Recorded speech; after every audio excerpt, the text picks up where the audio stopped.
네, 안녕하세요. 사이먼입니다. 오늘 급행문법이라고 해서 급하게 우리 아이들, 친구들 기본적인 문장 성분하고 품사에 대한 이해 좀 도와줄 수 있는 영상 좀 찍어보도록 하겠습니다. 제목이 급행문법인 이유는 급행열차가 모든 역에 서진 않죠. 그래서 지금 당장에 필요한 것들, 친구들이 좀 부족해하는 것들, 그런 부분들 좀 해소할 수 있도록 급하게 오늘은 성분하고 품사 간단히 이해할 수 있는 영상 만들어 올려보도록 하겠습니다.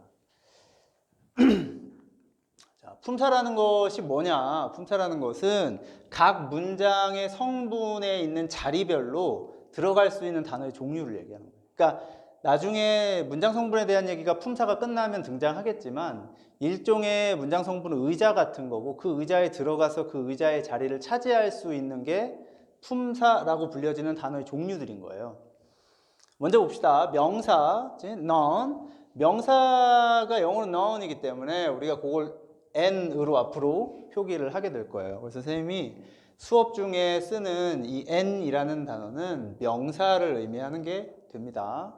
기억을 해두시고요. 자, 대상이나 개념을 가리켜서 부르는 단어의 종류. 그러니까 어떤 것에, 그러니까 그게 사물이든 개념이든 간에 그것의 이름, 그것을 우리가 가리켜서 뭐라고 부르느냐가 명사가 되는 거예요. 대표적인 예시 보면 book, 책 가리켜 부르는 말이죠. cake, air, light, Simon 등등등을 우리가 가리켜서 우리가 명사로 이름을 지어 부르는 단어가 되겠죠. 이런 종류들을 묶어서 우리가 명사라고 부릅니다. 두 번째로 동사 verb. 그래서 역시나 앞으로도 쌤이 V라고 적으면 이건 동사에 대한 얘기가 되겠네요. 그죠? 자, 대상의 행동을 가리키는 단어의 종류를 얘기한다. 주로 해석이 뭐뭐 하다 혹은 뭐뭐이다 로 해석되는 단어들 우리가 동사라고 봅니다. 자, 대표적인 게 비동사, 즉 do, go, look, tell, protect 같은 단어들이 다 뭐뭐 하다지? 뭐뭐이다, 하다, 가다, 보다, 이제 정확하게 보인다로 더 많이 쓰죠. tell 말하다, protect 보호하다 등등의 행동을 나타내는 동사들이 되겠네요. 넘어가 봅시다. 그리고 그 전에 그 동사들, 아까 얘기한 그 동사들이 형식이 정해져 있죠? 형식 얘기를 또 다음 영상에서 하게 될 텐데 1형식부터 5형식까지 동사가 어떤지 뉘앙스를 갖느냐에 따라서 문장의 구조가 또 달라질 수 있죠? 동사가 영향을 미치더라. 자, 그 다음이 이제 형용사, adjective, 앞으로는 A라고 표시를 할게요. 기억을 좀 해두시고요.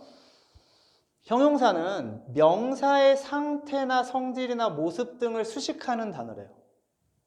그래서 명사가 어떤 상태에 있고 어떤 성질을 가지고 있고 어떤 모습인가를 표현하는 거예요. 그러니까 결국에는 쉽게 얘기하면 명사의 수식어가 되겠네요.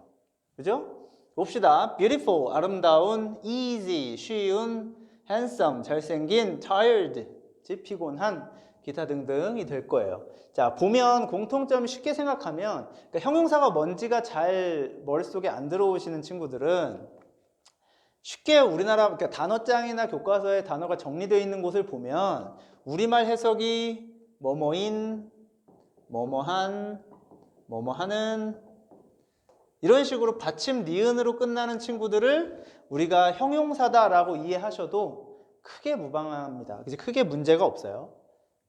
그렇게 생각하시면 될 것 같고 요거 말고도 뭐뭐의, 뭐뭐의의 의미를 갖는 형용사들도 간혹 존재합니다. 그래서 요 정도를 이해하시면 형용사로 이해하시면 될 것 같고요. 그래서 요런 아이들이 뭘 수식하더라?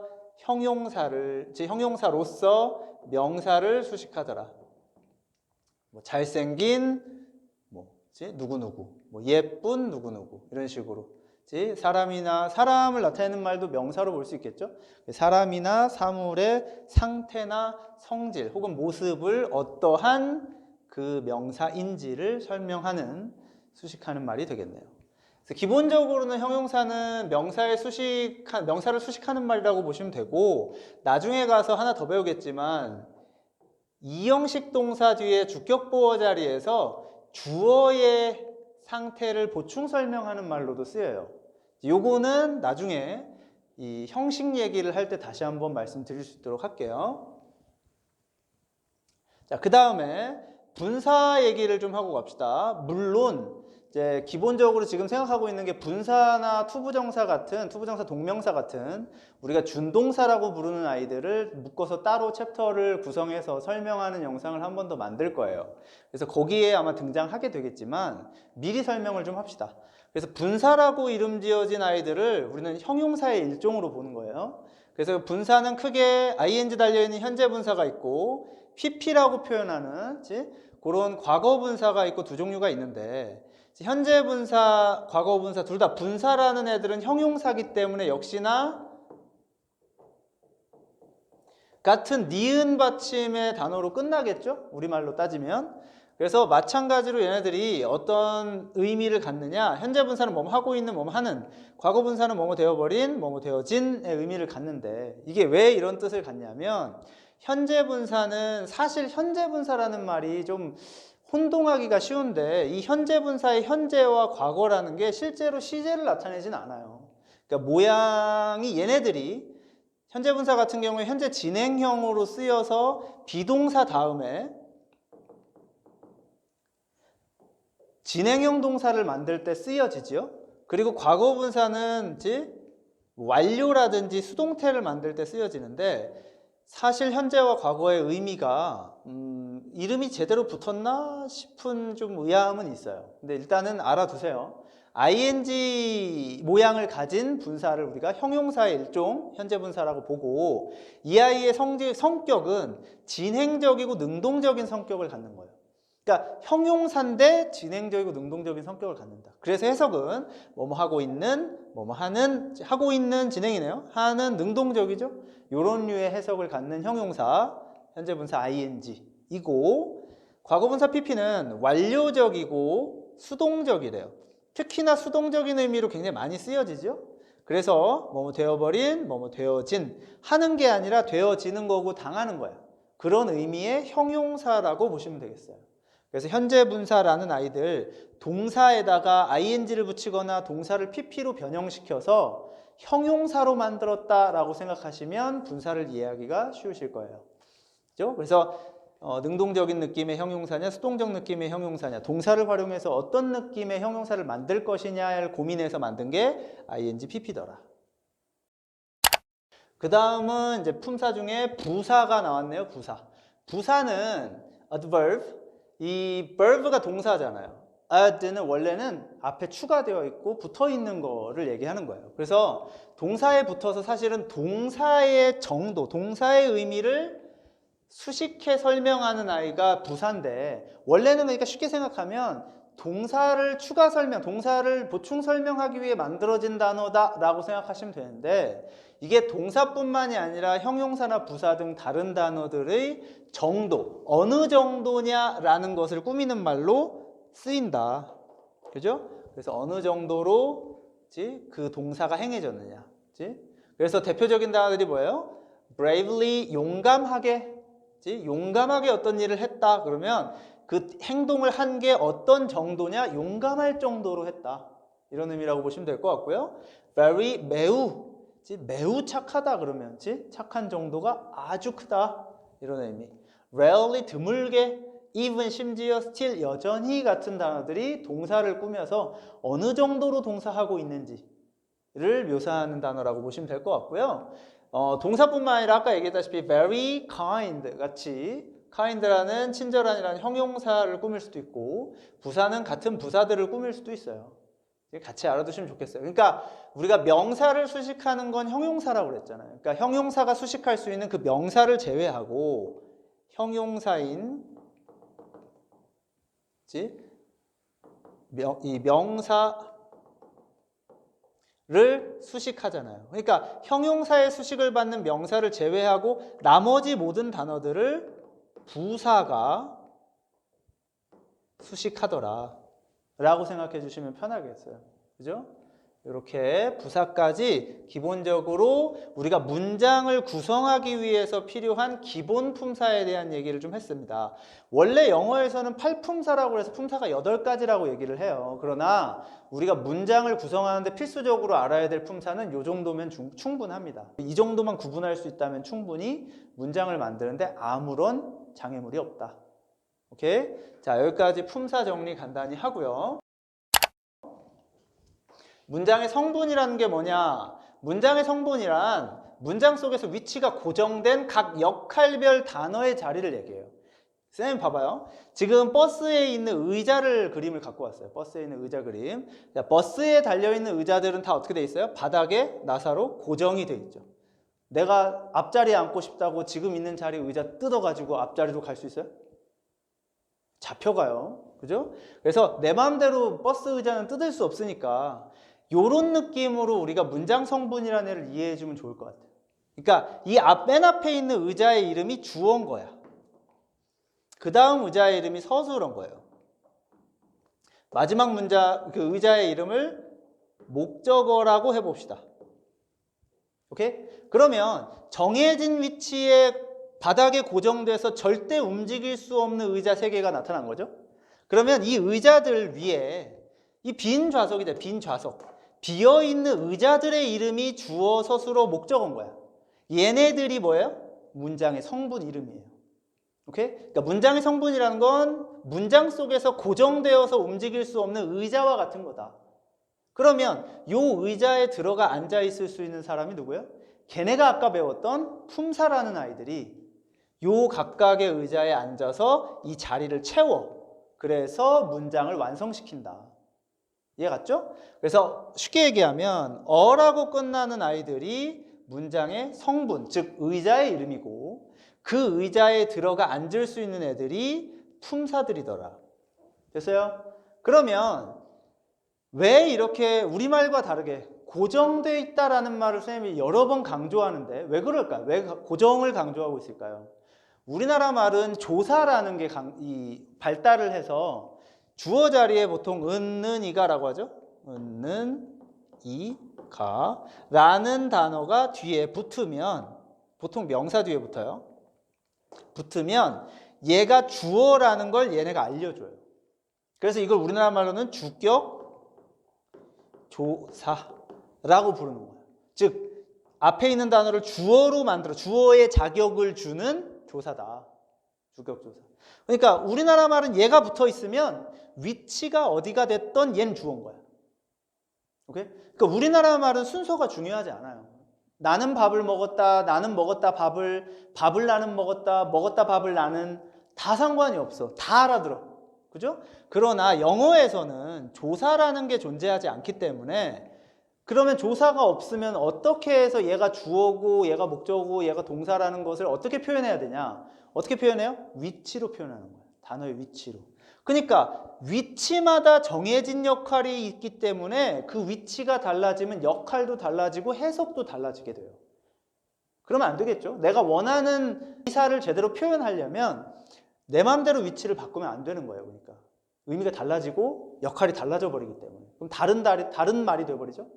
오케이? 그래서 정해져 있는 고정된 의자를 떠올리시고 그 정해진 고정된 의자가 곧 문장의 성분이다. 그 문장의 성분을 어로 끝나는 주어, 서술어, 목적어라고 부르더라.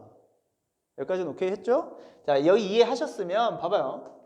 그러면 얘네들이 그러면 왜 이런 이름을 갖게 됐느냐? 주어. 이 주자는 주인공, 주체라는 뜻이에요. 그러니까 이 문장의 행동이 일어났을 때 그걸 누가 했느냐라는 주인공이 얘인 거죠. 그러니까 주인공 자리는 제일 앞인 거야. 이해 갔죠? 그래서 이 의자 중에서도 제일 앞자리가 주인공의 자리다. 그럼 여기에 주인공을 나타내는 말이 들어가서 문장을 채울 거 아니에요? 그럼 이 의자에 앉을 수 있는 주인공은 명사류거나 명사류라는 말은 명사나 대명사 같은 애들이죠. 아니면 명사 역할을 대신할 수 있는 투부정사의 명사적 용법이라든지 아니면 동명사. 동명사는 동사를 명사로 만들었기 때문에 동명사라고 하죠. 요런 아이들이 주어 자리에 들어가서 주어 역할을 해주는 거예요. 그 자리를 채우는 거예요. 그러니까 얘네가 주어의 자리 주인이에요. 오케이? 그 다음에 서술어 자리는 우리말로는 서술이 뭐냐면 설명한다는 뜻이야. 그러니까 우리말은 동사가 제일 마지막에서 이 문장의 설명을 끝내기 때문에 우리는 동사를 서술어라고 해요. 그러니까 마찬가지로 동사를 서술어라고 하기 때문에 영어에서는 주어 다음에 동사가 오죠. 서술어. 서술어 자리가 동사의 자리더라. 됐어요? 그 다음에 목적어라는 것은 이 동사의 행동을 당하는 대상이 와요. 이 주체가 이 행동을 얘한테 했어. 그러니까 얘는 얘에 의해서 이 행동을 당한 게 되죠. 그 당한 주체, 당한 대상을 우리가 목적어라고 하는데 종류는 주어랑 같아요. 명사류나 투부정사, 동명사가 그 자리에 들어가요. 자, 그러면 종류가 같다는 거예요. 종류가. 즉 주어 자리에 있는 단어의 종류와 목적어 자리에 있는 단어의 종류가 같다. 종류가 같다는 거지 같은 단어가 들어간다는 얘기가 아니라는 거 다시 한번 기억을 해두시고, 이런 식으로 바닥에 고정된 자리인 주어, 서술어, 목적어라는 자리에 명사류, 동사, 또 다른 명사류가 들어가서 그 빈자리를 채워서 문장을 완성시키더라. 이해 가셨어요? 자, 이 정도에서 설명을 마무리 짓기로 하고요. 자, 그러면 주어라는 게 뭐냐? 주어라는 거. 주어라는 것은 문장의 주인공, 아까 얘기했죠? 주체, 행동의 주체. 누가 했냐 그 행동을. 그 행동을 한 사람이 되는 거죠. 그래서 became이 동사잖아. 이형식 동사죠. 이 동사를 누가 했어요? 그녀가 했네. 그죠? 그럼 그녀가 되었어. 뭐가 되었어요? doctor가 되었죠. 자, 여기 나온 김에 그러면 아까는 쌤이 목적어를 가지고 설명했는데 그 세 번째 의자가 목적어가 아니라 주격 보어일 수도 있어요. 뭐라고? 주격 보어. 주격이라는 건 주어의 자격, 보어는 보충 설명하는 단어. 그래서 주어를 보충 설명하는 단어다. 이런 뜻이에요. 그러니까 주어가 she야. 그녀가 되었는데 뭐가 되었어요? 의사가 되었어요. 그러면 그녀가 이 의사네. 같은 사람이죠? 그러니까 의사가 곧 그녀였다는 것을 보충 설명하는 단어. 이런 거 우리가 뭐라고 부른다? 주격 보어라고 부른다. 자, 주격 보어로는 명사만 들어갈 수 있는 게 아니라 형용사도 들어갈 수 있어요. 형용사를 한번 넣어보면 그녀는 그래서 그녀는 행복하대요. 오케이? 그럼 그녀가 행복하다. 행복한 감정은 누구? 그녀의 것이지. 그래서 역시나 그녀의 감정이 어떤 감정인지를 설명하죠. 그러면 그녀의 심리 상태를 보충 설명하는 단어. 그래서 주어의 심리 상태를 보충 설명하는 단어다. 그래서 주격 보어가 되는 거예요. 이런 류를 우리가 주격 보어라고 하더라. 그 다음 봅시다. 자, 밑에 거. He loves his mother. 그죠? 그러면 그는 그녀의 엄마를 사랑하죠. 아니, 그녀의 엄마? 자꾸 미안해요. 그의 엄마를 사랑하죠. 그러면 우리 엄마를 사랑해야 돼요. 어머님 사랑합시다. 자, 그는 사랑을 하는데 이거 삼형식으로 쓰였네요. 그의 엄마를 사랑하죠. 이건 목적어지. 오가 뭐라고요? 목적어라고. 그죠? 그의 엄마를 사랑해요. 그럼 봐봐. 그랑 그의 엄마가 같은 대상이에요? 아니죠. 그의 엄마가 그의 심리 상태나 모습을 보충 설명하나? 그런 건 아니잖아요. 완전히 다른 대상이지. 이렇게 다른 대상이 오면 얘를 우리가 목적어라고 하죠. 왜? 이 행동을 받은 대상이 되잖아. 그러니까 사랑을 한 거는 그고 사랑을 받는 건 그의 엄마죠. 그러니까 행동을 하는 주체, 행동을 당하는 대상을 우리 목적어라고 한다. O라고 써요. objective. 됐어요? 그래서 여기서도 he가 주어가 되겠네요. sent 사형식 동사네요. 그러면 사형식 동사 him 간접 목적어, a letter 직접 목적어. 간접 목적어, 직접 목적어 들어봤죠? 자세한 형식에 대한 설명은 다른 영상에서 또 한번 소개하기로 하고요. 오늘은 일단 주어가 누구냐에 집중해 봅시다. she, 그녀가 주어죠. 그녀가 뭐 한 거야? 보낸 거야. 그에게 편지를 보냈죠. 그러면 보내진 건 편지잖아. 그 당한 대상인 행동을. 보낸 건 누구다? 그녀다. 이 행동을 한 주체가 그녀죠. 얘가 주어라고. 그 다음에 the news. 얘가 또 주어야. made가 역시 오형식 동사가 되겠네요. 그러면 오형식 동사 her 목적어 study hard 목적격 보어로 보시면 되죠. 그럼 봐봐요. 뉴스가 하게 만들었어요. 그녀가 공부를 더 열심히 하게 만들었지. 그럼 공부를 열심히 한 건 그녀지만 그 그녀를 그렇게 행동하게 만든 건 뉴스잖아. 그러니까 뉴스가 시킨 거고 시킴을 당한 게 그런 어떤 이 공부 열심히 해야겠구나라는 마음적 심리적 압박을 느끼게 만든 건 당한 건 그런 심리적 압박을 당한 건 그녀겠죠. 그래서 목적어가 되는 거고 얘가 시켰으니까 얘가 주어가 되겠죠. 그러니까 다 동사를 누가 했느냐, 누가 상대방에게 그 행동을 시켰느냐가 주어가 되는 거고 당한 대상들이 목적어가 되는 거예요. 오케이? 넘어갈게요. 서술어라는 문장 성분 이름을 잘 들어보신 분들이 많이 없을 거예요. 서술어 얘기를 직접적으로 가르치시는 분들이 없고 보통은 다 이렇게 표현하죠. 주어, 동사, 목적어. 그죠? 이렇게 설명을 많이 하시는데 이게 왜 얘네는 어인데 얘네는 왜 사일까를 고민해 본 사람이 아무도 없어. 그죠? 사로 끝나는 건 품사 이름이기 때문에 그래요. 어로 끝나는 건 아까도 얘기했다시피 의자 이름이기 때문에 문장 성분 이름이기 때문에 그래요. 그죠? 그럼 사실은 얘도 무슨 어로 이름이 지어져 있었을 거 아니에요. 그죠? 그러니까 아까 얘기를 마저 하자면 주어 자리에는 명사류 혹은 투부정사 혹은 동명사 등이 들어갈 수 있잖아요. 그러면 주어 자리에 들어갈 수 있는 단어의 종류는 생각보다 여러 가지란 말이에요. 그러니까 딱 명사가 주어다 라고 1대1로 매칭시킬 수가 없어요. 왜? 투부정사가 주어일 수도 있는데 동명사가 주어일 수도 있잖아. 그러니까 주어는 누구다라고 매칭을 시킬 수가 없는데 1대1로 매칭시킬 수는 없는데 원래는 여기가 서술어 자리죠. 서술어는 이 자리에는 동사만 가능해요. 오케이? 뭐 간혹 가다가 쌤 조동사가 붙으면 미안해요. 이상한 거 쓸 뻔했네. 조동사 동사 원형 해서 이렇게가 두 개가 쓰일 수도 있잖아요 라고 하는데 이걸 우리가 묶어서 그냥 동사구라고 해요. 동사 세트. 그러니까 결국은 동사야. 세트가 된 동사일 뿐이에요.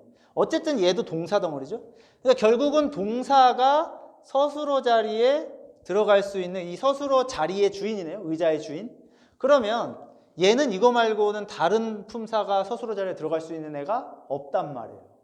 그러니까 동사랑 서술어는 1대1로 매칭이 되네요. 그죠? 그러면 서술어는 곧 동사다라고 표현해도 문제가 없는 거예요. 같은 말이에요. 그러면 굳이 얘는 다른 가능성들이 있기 때문에 이거 명사야 라고 대놓고 얘기할 수 없지만 얘는 다른 가능성이 없잖아, 동사 말고. 그러면 이 자리는 서술어 자리인데 그 자리는 동사가 들어가요 라고 이중으로 설명하느니 한 방에 설명하자고요. 어차피 서술어가 동사라며. 그죠? 그러니까 그냥 서술어 자리인데 동사가 들어간다가 아니라 그냥 동사 자리다 라고 표현하면 편하니까 그렇게 표현하는 거예요. 정확하게 따지자면 의자의 이름은 서술어가 맞아요. 오케이? 그래서 주체의 행동을 설명하고 벌어진 행위를 서술하는 거예요. 오케이? 그러니까 이건 뭐다? 행동이다, 행동. 동사의 동자도 움직일 동자예요, 한자로. 행동을 나타내는 말이에요. 그래서 여기서 마찬가지. 자, 그녀가 뭐 했어? 어떤 행위를 했어요? 되는 행위를 했죠. 변화하는 행위를 했지. 의사로. 그죠? 그 다음에 그는 사랑한다는, 사랑이라는 행위를 했어요. 행동이잖아. 그녀가 보낸다, 편지를 보내는 행위를 했잖아. 그 뉴스가 그녀를 공부하도록 만드는 심리적 부담을 부여하는 행위를 했죠. 이해 갔어요? 그러니까 어떤 행위나 어떤 벌어진 행동을 나타내는 말들이 동사다. 해석적으로 쉽게 얘기하면 뭐뭐 하다, 뭐뭐이다 정도가 되겠어요. 뭐뭐다. 그죠? 이러면 동사더라. 동사는 곧 서술어더라. 자, 그 다음 주격보호 얘기를 좀 해봅시다. 주격보호. 아까 쌤 주격보호 첫 문장에서도 얘기했는데 주격보호라는 건 주어에 대한 상태나 모습이나 정체 등을 보충 설명하는 말이에요. 그러니까 주어에 대한 보충 설명하는 단어. 주격보호. 그죠? 그래서 아까도 얘기했다시피 얘가 주격보호가 되는데 주격보호는 뭐다? 주어의 상태나 모습이나 정체 등을 보충 설명한다. 그러면 그녀의 정체가 뭐야? 의사네요. 의사가 됐으니까 이제. 그지? 의사가 그녀를 보충 설명하는 주격보호. He is happy. 행복해요. 그가 행복하잖아.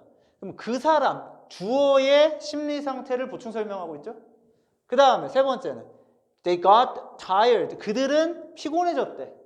그죠? 그럼 피곤한 건 누구야? 피곤해진 건 누구야? 그들이잖아. 그들의 몸 상태, 그들의 상태를 표현해 주는 말이죠. 이렇게 주어의 상태를 보충 설명하는 단어가 동사 뒤에 등장하면 그 아이를 우리가 뭐라고 부른다? 주격 보어라고 부른다. 자, 보시면 아시겠지만 주격 보어는 의자 이름이잖아요. 그 C라는 세 번째 의자에 들어갈 수 있는 단어 형용사거나 아니면 명사이거나 형용사나 명사가 들어가서 주어의 상태 혹은 모습, 정체 등을 보충 설명한다. 오케이? 그러니까 쉽게 정확하게 따지자면 다른 목적어들은 동사에 의해서 당하는 대상이지만 이 형식은 그러니까 주격 보어를 가진 문장의 동사는 사실은 주격 보어랑은 직접적으로 관련이 없어요. 얘는 주어 설명하려고 온 거지 동사랑 무슨 내용의 연결을 위해서 온 거는 아니에요. 이해 갔죠? 그래서 그런 식으로 동사랑 목적어의 차이를 좀 생각하셨으면 좋겠어요. 그러니까 동사 뒤에 등장했다고 해서 이거 무조건 목적어 자리야 라고 생각하면 안 되는 게 주격 보어일 수도 있잖아요. 그러면 어떻게 구분하느냐? 목적어인지 아니면 주격 보어인지 어떻게 구분해요? 아까 얘기했잖아. 목적어는 당하는 대상이기 때문에 행동이 어디로 진행됐느냐, 주인공이 이 행동을 어디다 갖다 했느냐, 당하는 대상이 나오는 거고, 그러니까 주어는 하는 대상, 목적어는 당하는 대상, 서로 다른 대상이 나와야 되고, 주격 보어는 주어에 대한 보충 설명이니까 주어랑 같거나 최소한 주어의 심리 상태나 주어의 몸 상태 같은 주어의 상태를 보충 설명해 줄 수 있는, 결국 얘를 설명하는 말이 나오는 거예요. 그러니까 얘랑 같거나 최소한 뭐 비슷한 거가 나와야죠. 얘의 심리 같은 게 나와야지. 근데 얘는 얘랑 직접적으로 관련은 없다. 그냥 당한 애지. 그죠? 그렇게 구분을 목적어랑 주격 보어를 해 놓으셔야 돼요. 자, 목적어는 아까 얘기했죠. 목적어는 행동의 대상. 그죠? 주어가 한 행동을 당하는 대상. 이해갔어요? 그러니까 아까 주격 보어에서는 주어에 대한 보충 설명이라면 목적어는 그냥 그 행동을 당한 대상. 주어가 한 행동을 누가 당했냐? 걔가 목적어예요. 동사 다음에 오죠? 자, loves 삼형식 동사인데 얘가 목적어잖아. 그러니까 그가 사랑이라는 걸 했고 그 사랑은 누가 당했다? 엄마가 받았지. 받은 대상, 당한 대상이 되는 거죠. 자, sent가 또 사형식 동사야. 목적어가 간접 목적어, 직접 목적어. 목적어 둘 다 목적어야. 간접 목적어도 목적어고 직접 목적어도 목적어예요.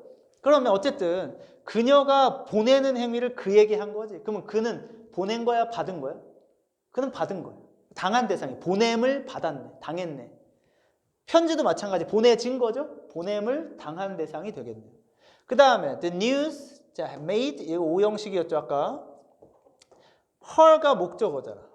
그러니까 그 뉴스가 하게 만들었어요. 안 할 수 없도록 이 동기부여를 하거나 부담을 줬단 말이에요. 그럼 부담을 혹은 그 동기부여를 누가 받았어? 그녀가 받았어요. 그러니까 받은 대상, 당한 대상이 된다. 자, 목적격 보어 얘기. 목적격 보어는 아까 주격 보어 얘기했잖아요. 주격 보어는 주어의 상태나 성질이나 정체 같은 것들을 보충 설명한대. 그러면 목적격 보어는 당연히 목적어에 대한 상태, 성질, 행동 등을 보충 설명하는 단어죠. 근데 봐봐요. 아까 쌤이 주격 보어에서는 얘기하지 않은 걸 목적격 보어에서는 얘기했어요. 뭘 얘기했냐? 행동. 주격 보어는 누군가의 행동을 보충 설명하진 않아요. 왜? 주어의 행동이 이미 동사에서 표현이 됐거든. 이 형식은. 그죠? 근데 목적격 보어는 주어가 하는 행동은 그 문장의 동사지만 목적어가 하는 행동을 따로 설명할 수 있어요.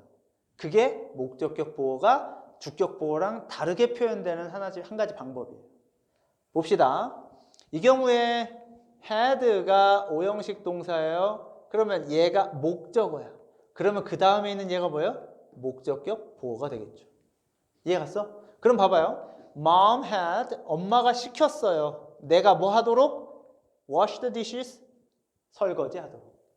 접시를 닦도록. 그러면 접시 닦는 건 누구의 행동? 내가 한 행동이에요.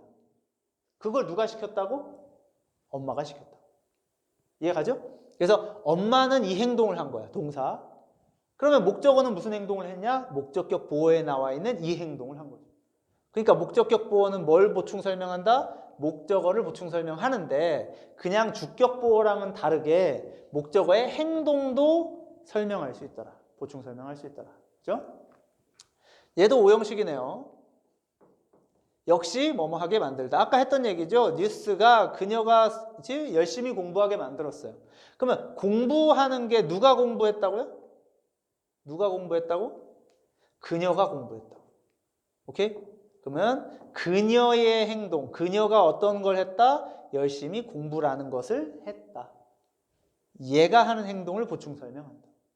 이해가죠? 그러면 행동만 보충 설명할 수 있느냐? 그렇지 않죠. 다른 것도 할 수 있지. 그죠? 근데 어쨌든 여기도 마찬가지. 이것도 오형식으로 힘이 목적어, 그 다음 finish부터 his homework, 목적격 보어. 그러면 클라라가 도와줬어요. 그가 뭐 하도록? 숙제를 마치도록 도와줬죠. 그러면 숙제를 마치는 행위를 누가 했다고? 그가 했다고. 근데 그걸 옆에서 help 해줬다고. 누가? 클라라가. 클라라가 한 행동은 help예요. 그러면 힘이 한 행동은 여기 있죠. finish. 이해 갔어요? 그래서 목적격 보어는 목적어의 행위 혹은 목적어의 상태, 목적어의 성질 등을 보충 설명한다. 주격 보어랑 다른 점은 주격 보어는 주어의 행동을 따로 보충할 수 없다. 주어가 하는 행동은 동사니까. 근데 목적격 보어는 행동도 설명할 수 있어요. 문장 전체에 동사가 따로 있고 이렇게 따로 존재하죠. 이 문장 전체의 동사는 얘예요. 이 문장의 동사는 얘고 제 문장의 동사는 쟤고 동사가 따로 있고 그거는 주어가 한 행동이고 목적어가 하는 행동을 보충 설명하기 위해서 그 뒤에 다시 등장할 수 있는 아이가 목적격 보어요. 그럼 여기서는 다 지금 동사 원형들이 쓰였는데요. 동사만 쓰일 수 있느냐? 그렇진 않겠죠. 예문 하나만 들어볼게.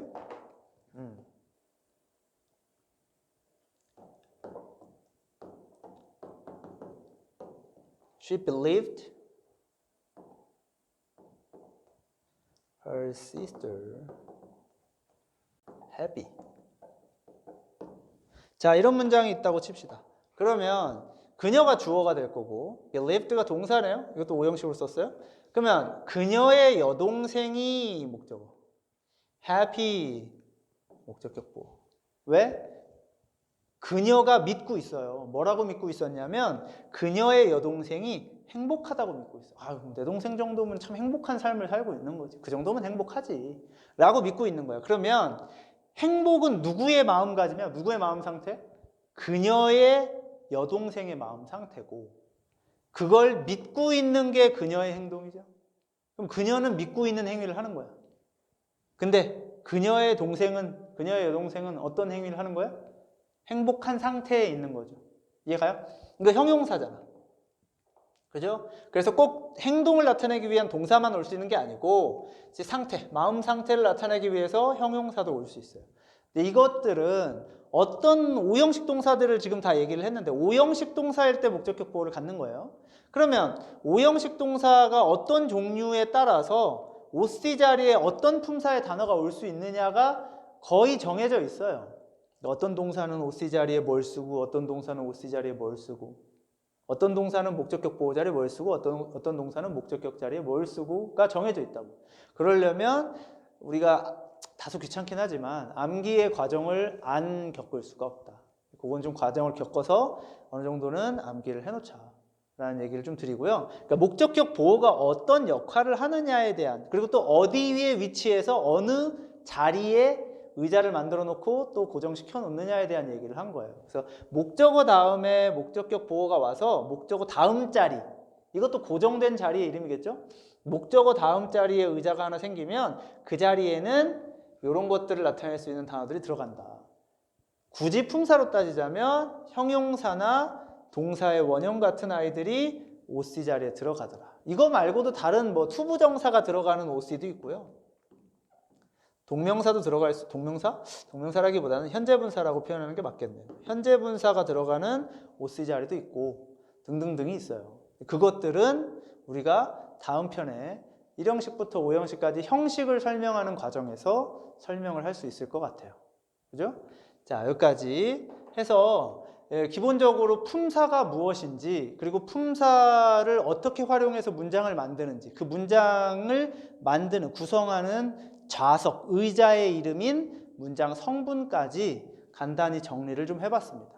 그래서 요것들, 그러니까 어떤 품사의 단어들이 어떤 자리, 그러니까 문장의 성분이라고 하는 어떤 자리에 들어가서 문장을 채워서 완성시키는가를 알아두시는 게 영어 문법을 하기 위한 첫 번째 길이라고 생각을 해요. 그래서 이거부터 머릿속에 잘 외워놓으시고 잘 정리를 해놓으시고 그 다음 나올 기타 등등 다른 문법들을 같이 할 수 있도록 준비를 해놓읍시다. 오늘 수업은 여기까지입니다. 감사합니다.